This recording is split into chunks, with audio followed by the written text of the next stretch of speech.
Thank you.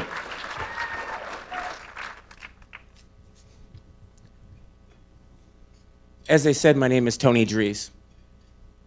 I would like to ask a favor of each of you. Please don't thank me for my service. What I mean by that is please don't thank me for my service until you understand the 3 rules that have been given to me as a blessing from my service, from my life that I've led as a warrior. The first rule that I learned, and I don't want you guys to write these down, I just want you to think about how you feel when I tell you how I learned the rules and how the rules have come to impact me. My first rule is no lies. It's a rule that I learned when I was a 15-year-old kid, a 13-year-old kid actually. I had been put in foster care. And I remember sitting in the courtroom, and my mom said to a room full, not unlike this is how it felt. And she said, "You take him. I don't want him. I never wanted him. He's ruining my life, and he's ruining my family." And I remember how I felt after I heard those words. I specifically remember the hot tears searing down my face. I remember looking out the window and thinking, we're only on the 3rd floor. And the pain that I feel right now, even if I jumped out, I knew I was too tough. And I wouldn't alleviate the pain I was trying to get rid of. And it was just at that second that my adoptive mom spun me around and had me nose to nose and said these words to me that I'd like to share with you. She said, "Tony, I heard what they said about you, and I know what they did to you." She goes, "But I gotta tell you something." She said, "Life's not fair." She said, "So that's the bad news, that you get treated that way in the world because life is not fair." But she said, "I got good news for you." She said, "Life's not fair. So whether you are or not those things is up to you from this second on." And that was a very liberating day for me. From that day, at age 13, I'd never faced anything that I couldn't get my head around, get my heart around, because I knew it get to be me, not someone else. Along the way, I figured out that you can't do it all yourself. You need people. You need organizations like Luke's Wings. And so that's true. And so the rule number 1 that I teach people, rule number 1 when I share about people what happened in my life, is no lies. And the lie I'm saying is not, does this tux make my arms look fat? Not that lie. The lie is the lie that people say to you when they say you're too this, or you always that, or you never that. Those are the lies that we perpetuate in our head when those people leave us. Those are the lies that you cannot accept if you're gonna have a successful life as a warrior of your life.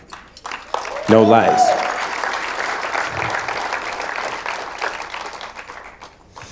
I mentioned that I was adopted. Rule 2 comes from my adopted dad. He was a farmer.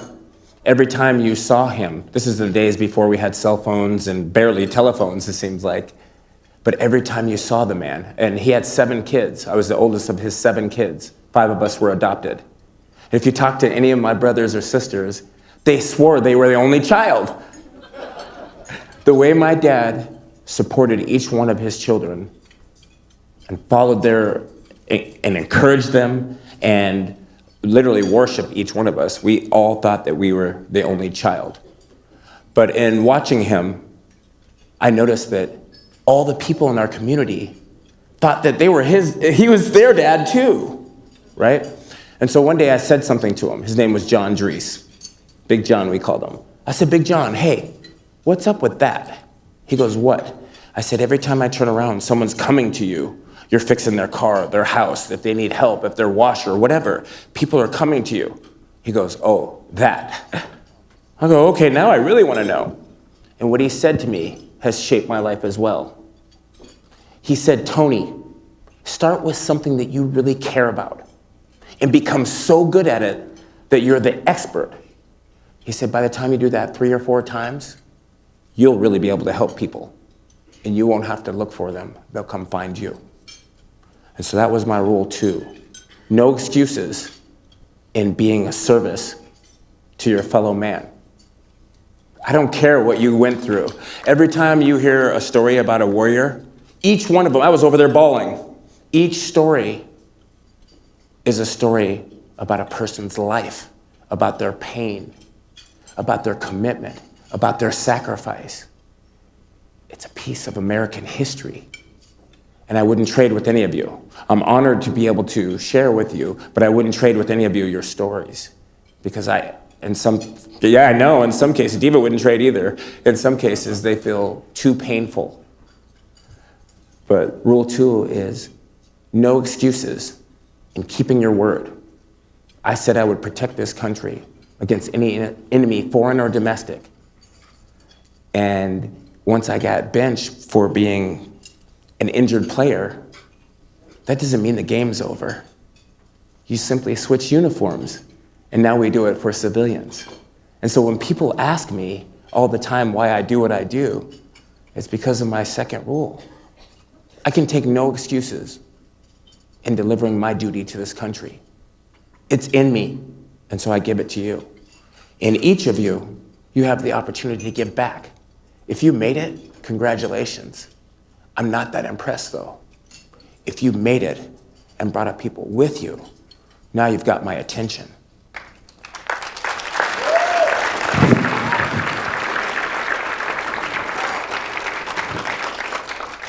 And the very last rule I want to leave you with, and I want you to understand these rules of my life, they're not easy.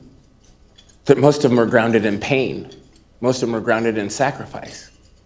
But it's only through those things that seem hard, often ugly, and very unwanted, can come the things of beauty. I work for a nonprofit. It's called Veterans Passport to Hope. What we do is hold fundraisers throughout the year. We gather money and we give it away to the best nonprofits, doing the best job they can for veterans out there. When I think about Luke's Wings, they're giving me a ride, allowed me to serve 11,000 veterans in my state last year. They're allowing me to live this last year when the prognosis was not that without my surgery. Not only did they give me the ability to help those veterans and represent them, but they gave me the hope to know that my mission matters. My last rule is never quit. Said the guy with 74 surgeries.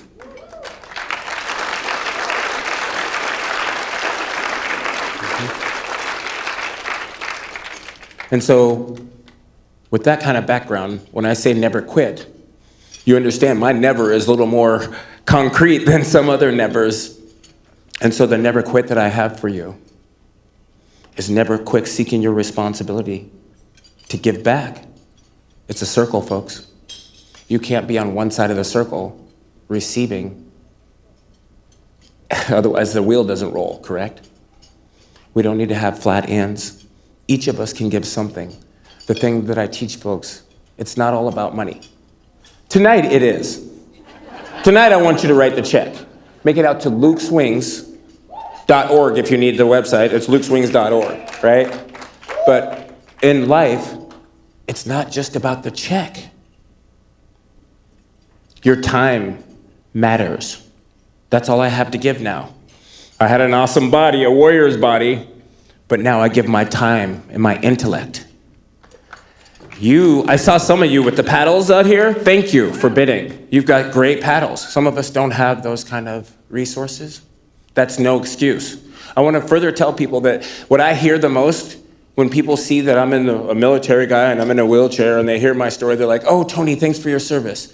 And then what I hear right after that is, "I have flat feet," or "I got a bad back," or "I'm colorblind," and they start telling me these validations of why they didn't serve. And for many years, I didn't have an answer for that.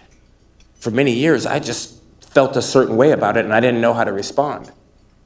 So I made it my mission to get better at what I do so that I could be the pathway to what works for us as veterans. And what works for us is feeling like a part of the community, feeling like part of family. I would say that being a warrior, returning from a theater of war, is analogous to being a kid placed in a family of an entirely different race at a very crucial time in their lives. It's the exact same feeling, the exact same sensation, being a warrior returning to your own country. Do you understand? We feel completely, culturally, sensory out of place in our own homes, with our own families. Yet part of the healing comes from that as well. So your support for Luke's Wings connects families. We heal communities. So when people don't know why, the reason why is every one of these stories you've seen here. And warriors are the one cohort that come back for each other. We never leave a man behind. Luke's Wings, thank you.